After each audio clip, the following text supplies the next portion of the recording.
حزب اللہ نے جنوبی لبنان میں اسرائیلی فوجیوں پر ڈرون حملے کیے اور نئی ویڈیو جاری کر دی۔ ویڈیو میں دیکھا جا سکتا ہے کہ حزب اللہ کے ڈرون نے اسرائیلی ٹینک کے پاس موجود فوجیوں کو نشانہ بنایا، جبکہ زخمیوں کو لینے آنے والے ہیلی کاپٹر پر بھی حملے کی کوشش کی۔ اس کارروائی نے اسرائیلی کیمپ میں کھلبلی مچا دی۔ پاکستان کی وزارت اطلاعات نے افغان طالبان پر شدید تنقید کرتے ہوئے کہا ہے کہ طالبان رجیم صرف جھوٹ اور پروپیگنڈے پر انحصار کر رہی ہے۔ حکومت پاکستان کے مطابق آپریشن غضب الحق کے نام پر کی جانے والی کسی بھی مہم جوئی کا منہ توڑ جواب دیا جائے گا اور سرحدوں کی حفاظت پر ہر صورت یقینی بنائی جائے گی۔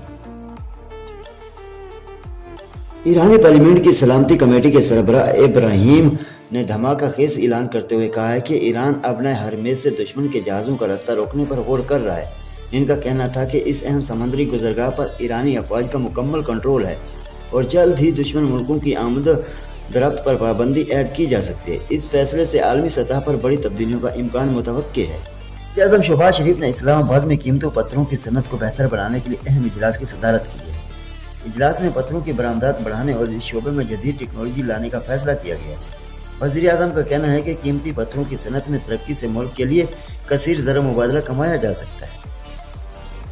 ایران کے وزیر خارجہ عباس عراقچی نے ماسکو میں روس صدر پیوٹن سے اہم ملاقات کی۔ اس ملاقات میں دونوں ممالک نے دفاعی اور معاشی تعلقات کو مضبوط بنانے پر اتفاق کیا ہے۔ ماہرین اس عالمی سیاست میں ایک بڑی پیش رفت قرار دے رہے ہیں، جس سے خطے کی صورتحال پر گہرے اثرات مرتب ہوں گے۔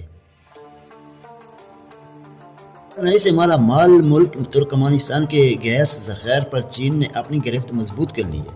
دنیا کے چوتھے بڑے گیس ذخائر تک رسائی کے لیے چین اربوں ڈالر کی سرمایہ کاری کر رہا ہے، جس کی وجہ سے وہ یورپ اور دیگر عالمی منڈیوں کے مقابلے میں سبقت لے گیا ہے۔ ترکمانستان کی بڑی گیس فیلڈ پر اب چینی انجینئر دن رات کام کر رہے ہیں تاکہ گیس کی ترسیل کو یقینی بنایا جا سکے۔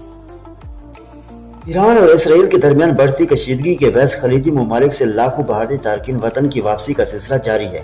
اس اچانک واپسی سے بھارت میں بے روزگاری کے بحران اور معاشی نقصان کا خدشہ ظاہر کیا جا رہا ہے، جس نے مودی سرکار کے لیے نئی مشکل کھڑی کر دی ہے۔